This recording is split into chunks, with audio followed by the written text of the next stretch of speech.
Question 47. A football player kicks a ball with a speed of 22.4 meter per second at an angle of 49° above the horizontal from a distance of 39 meter from the goal line.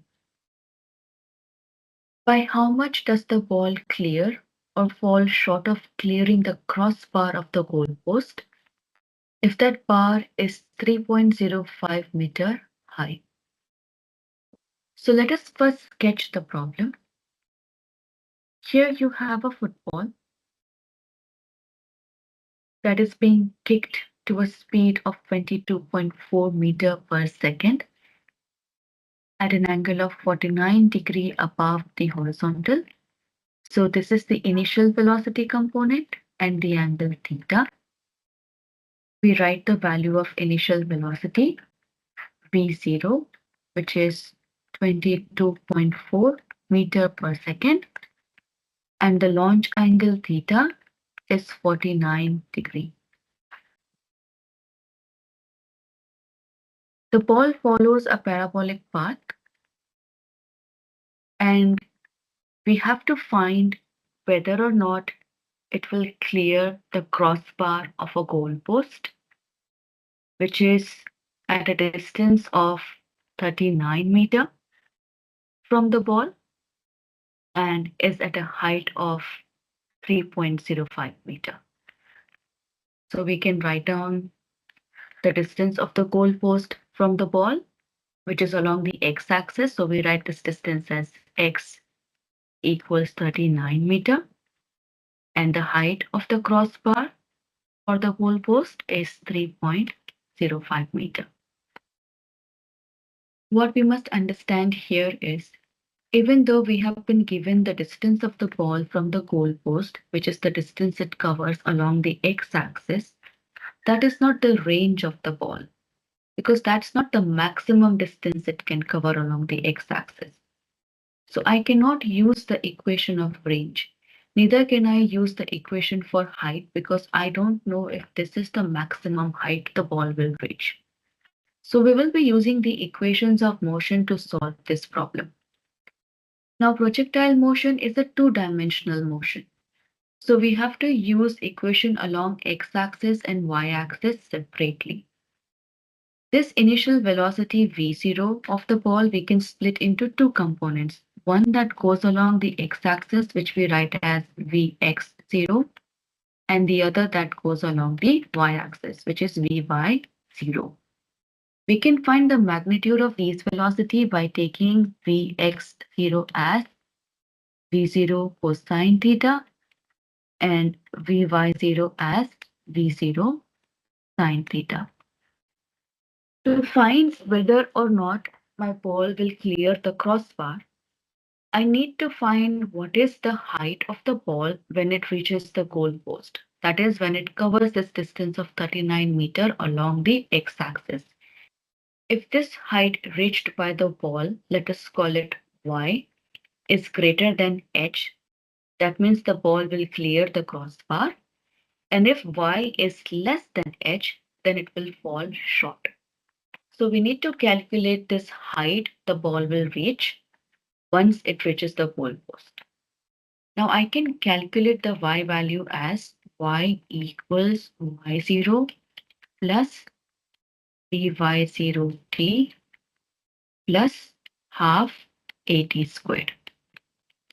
In order to find the value of y, we need to calculate what is t, because I know what is the initial y value. Since initially the ball is at ground level, we can take the initial y value as 0. I know what is a. A is acceleration due to gravity, which is negative 9.81 meter per second squared.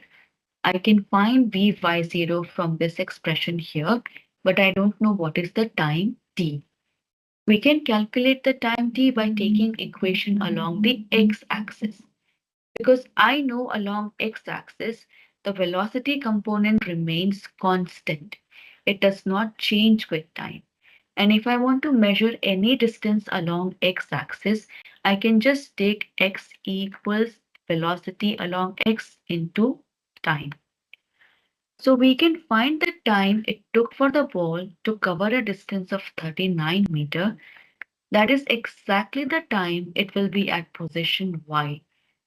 So once I find this time t, I will use it in my previous equation, which we will call as equation 1, and then find the value for y. So let us calculate what is this time t at which the ball will be at the goal post. So x will be equal to vx0.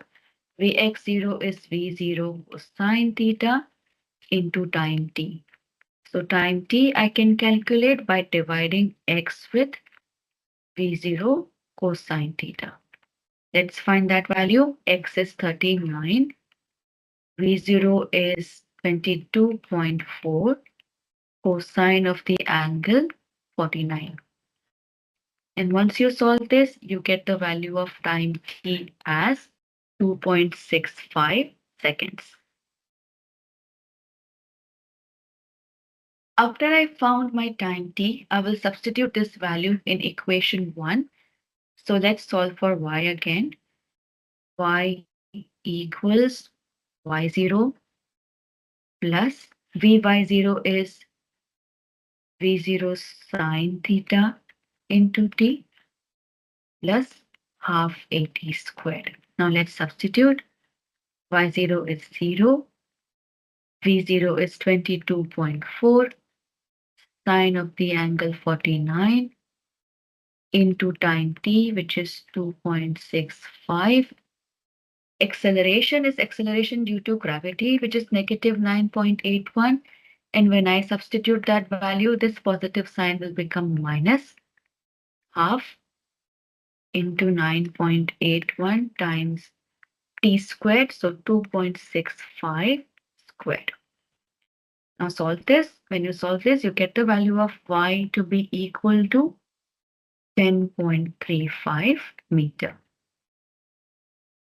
Now when you compare these values, when you compare the height y reached at the goalpost and the height of the crossbar, you will see y is greater than h. That means your ball will clear the crossbar. Once we understood that it clears the crossbar, we need to find by how much will it clear. So by how much will it clear, you can calculate by taking the difference. I can find delta H by how much it clears the crossbar by taking a difference of y and h, which is 10.35 minus 3.05. That gives me delta H to be equal to 7.3 meter. So this is how you can find out whether or not your ball will clear the crossbar and by how much. Now part B of the question is asking us, what is the vertical velocity of the ball at the time it reaches the goalpost? So we already defined the y position at the goalpost to be y. And now we need to find the vertical velocity at that point when it reaches the goalpost. So we will use the equation for velocity. We know that Vy or V final is equal to V initial plus A into T. V final is the velocity at this point.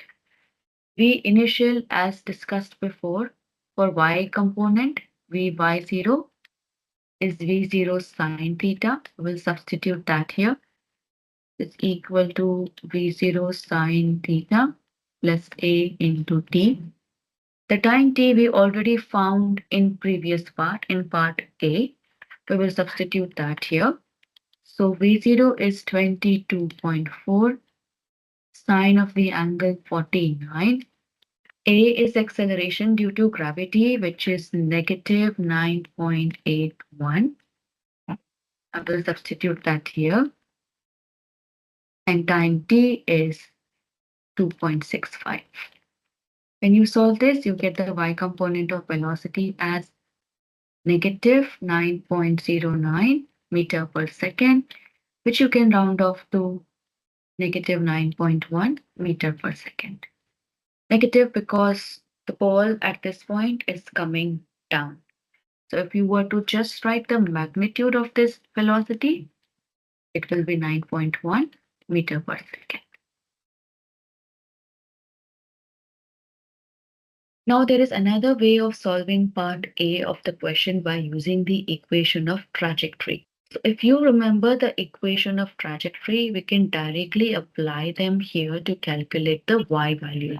So let's try the same thing, calculating part A by using the equation of trajectory. The equation of trajectory is given as y equals y0 plus tan theta x minus half g x squared over v naught squared cosine squared theta.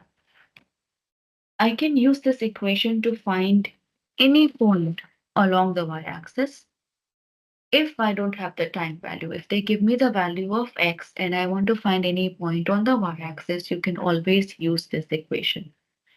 So here my x is 39, v0 is 22.4, y0 again, since we are starting from ground level, y0 will be 0.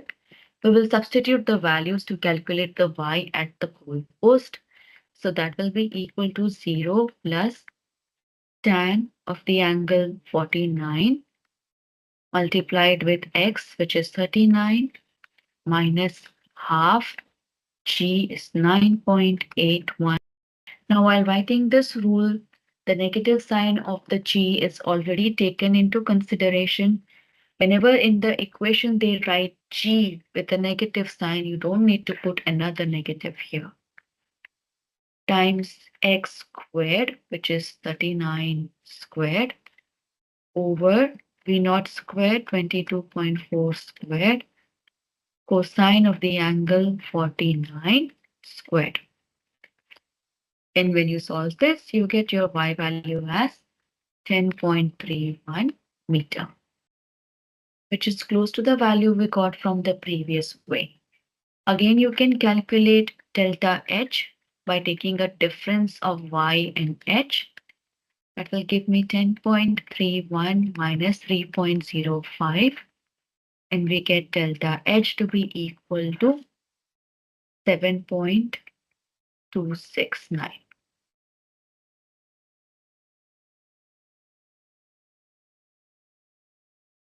So this is how you can solve part A in simple steps if you remember the equation of trajectory. Part B, on the other hand, we have to do the same thing like we discussed before.